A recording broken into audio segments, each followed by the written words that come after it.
Hi welcome back to universe channel.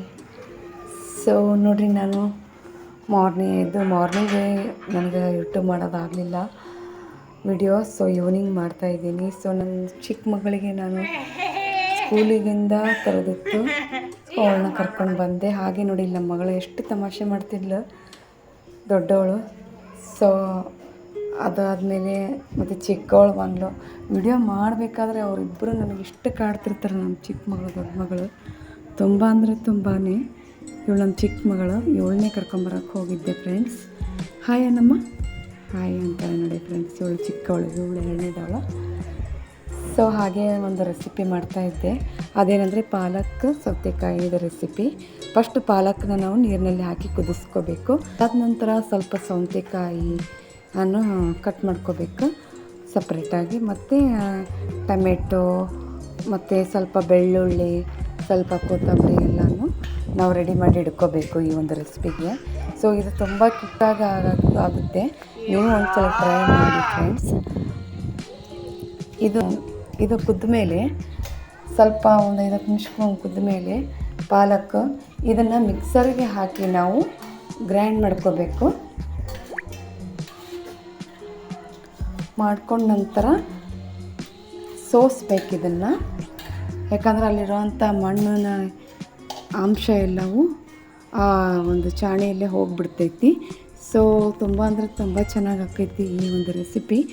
ಈಸಿಯಾದ recipe, ನೀವು ಒಮ್ಮೆ try ಮಾಡಿ ನೋಡಿ ಫ್ರೆಂಡ್ಸ್. ಸೊ ಕೆಲವೊಂದು ಸಲ ನಮಗೆ ಅದೇ ಬೇರೆ ಬೇರೆ ಡೈಲಿ ಒಂದೇ ಥರ ಪಲ್ಯ ಮಾಡಿ ಬೇಸರ ಆಗಿರ್ತೈತಿ.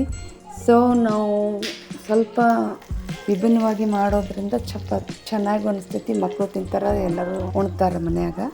ಈಗ ನೋಡಿರಿ, ಒಂದು ಫ್ಯಾನಿಗೆ ಎಣ್ಣೆ ಮತ್ತು ಬೆಳ್ಳುಳ್ಳಿ, ಕೊತ್ತಂಬರಿ, ಜೀರಿಗೆ ಹಾಕಬೇಕು. ಅದಾದ ನಂತರ ಸ್ವಲ್ಪ ಸೌತೆಕಾಯಿಯನ್ನು ಹಾಕಬೇಕು. ನಿಮ್ಗೆ ಎಷ್ಟು ಮನೇಲಿ ಎಷ್ಟು ಇರ್ತಾರೋ ಅಷ್ಟು ನೀವು ಸೌತೆಕಾಯಿನ ಕಟ್ ಮಾಡ್ಕೊಳ್ಳಿ. ನಾವು ಒಂದು 4 ಜನ ಇದ್ವಿ, ಅಷ್ಟು ಒಂದೇ. ಇದು ಹಾಕಿದ್ಮೇಲೆ ಸ್ವಲ್ಪ ಟೊಮೆಟೊ ಹಾಕ್ಕೋಬೇಕು. ಟೊಮೆಟೊ ಆದಮೇಲೆ ಅರಿಶಿಣ, ಉಪ್ಪು ಹಾಕಿ ಹೀಗೆ ಬಾಡಿಸ್ಕೋಬೇಕು ಒಂದು 5-10 ನಿಮಿಷ. ಇದು ಸರಿಯಾಗಿ ಒಂದು 5-10 ನಿಮಿಷ ನಾವು ಹೀಗೆ ಕೈಯಿಂದ ಬಾಡಿಸ್ಕೋಬೇಕು, ಅದು ಸರಿಯಾಗಿ ಬೇಯಬೇಕು. ನೋಡಿ ಫ್ರೆಂಡ್ಸ್, ನೀವು ಒಮ್ಮೆ ಟ್ರೈ ಮಾಡಿ. ಪ್ಲೀಸ್ ಸಬ್ಸ್ಕ್ರೈಬ್ ಮಾಡೋದು ಮಾತ್ರ ಮರಿಬೇಡಿ ಫ್ರೆಂಡ್ಸ್.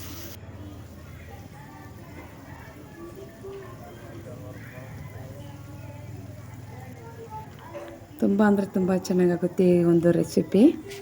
ಅದಾದ ನಂತರ ಇದಕ್ಕೆ ಒಂದು ಸ್ವಲ್ಪ ಮಸಾಲೆ ಖಾರ ಮನೆಯಲ್ಲೇ ಕೊಟ್ಟಿರ್ತೀವಿ ಫ್ರೆಂಡ್ಸ್, ಅದೇ ಮಸಾಲೆ ಖಾರನ ರೆಡಿ ಮಾಡ್ಕೊಂಡಿರ್ತೀವಿ. ಆ ಖಾರನೇ ಹಾಕ್ತಾಯಿದ್ದೀನಿ. ಎಷ್ಟು ಬೇಕಷ್ಟು ನೀವು ಖಾರ ಹಾಕ್ಕೊಳ್ಳಿ. ಅದಾದ ನಂತರ ಸ್ವಲ್ಪ ಧನಿಯಾ ಪುಡಿ ಹಾಕಿ, ಇವೆರಡು ಹಾಕಿ ಮತ್ತೆ ನಾವು ಕೈ ಆಡಿಸ್ಕೋಬೇಕು ಒಂದು 2-3 ಸಲ. ತುಂಬ ಅಂದರೆ ತುಂಬ ಚೆನ್ನಾಗಾಗುತ್ತೆ ಈ ಒಂದು ರೆಸಿಪಿ. ನೀವು ಒಂದ್ಸಲ ಟ್ರೈ ಮಾಡಿ ನೋಡಿರಿ. ಈಗ ಚೆನ್ನಾಗಿ ಒಂದು 5-10 ನಿಮಿಷ ಬಳಸ್ಕೊಂಡ್ಮೇಲೆ ಅದು ನಾವೇನು ಪಾಲಕ್ ರುಬ್ಬಿರ್ತೀವಲ್ಲ ಅದನ್ನು ಇದರಲ್ಲಿ ಆ್ಯಡ್ ಮಾಡ್ಕೋಬೇಕು ಫ್ರೆಂಡ್ಸ್. ತುಂಬ ಚೆನ್ನಾಗಾಗುತ್ತೆ ಇದು. ಚಪಾತಿ ಜೊತೆ, ಅನ್ನದ ಜೊತೆ, ಪೂರಿ ಜೊತೆ ಅಂತೂ ತುಂಬ ಕಾಂಬಿನೇಷನ್ ಇದು.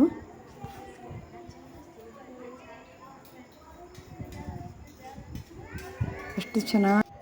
ಇಲ್ಲಿ ನೋಡಿ, ನಮ್ಮ ಚಿಕ್ಕ ಮಗ ಅಂತರೂ ಎಷ್ಟು ತರಾಟೆ ಮಾಡ್ತಾಯಿದ್ದ ಅಂದರೆ ಆರಾಮಿದ್ದಿದ್ದಿಲ್ಲ ಅವನಿಗೆ.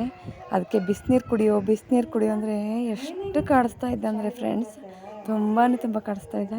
ಆಮೇಲೆ ಮಮ್ಮಿ ಕೊಡು, ಕುಡಿತೀನಿ, ನಿಮ್ಮ ಪಪ್ಪ ಬರ್ತಾರ ಅಂತ ಹೇಳಿದ್ಮೇಲೆ ಆಮೇಲೆ ಕುಡ್ದ ನೋಡಿ ಫ್ರೆಂಡ್ಸ್. ಹೀಗೆ ಮಕ್ಕಳು ಫ್ರೆಂಡ್ಸ್.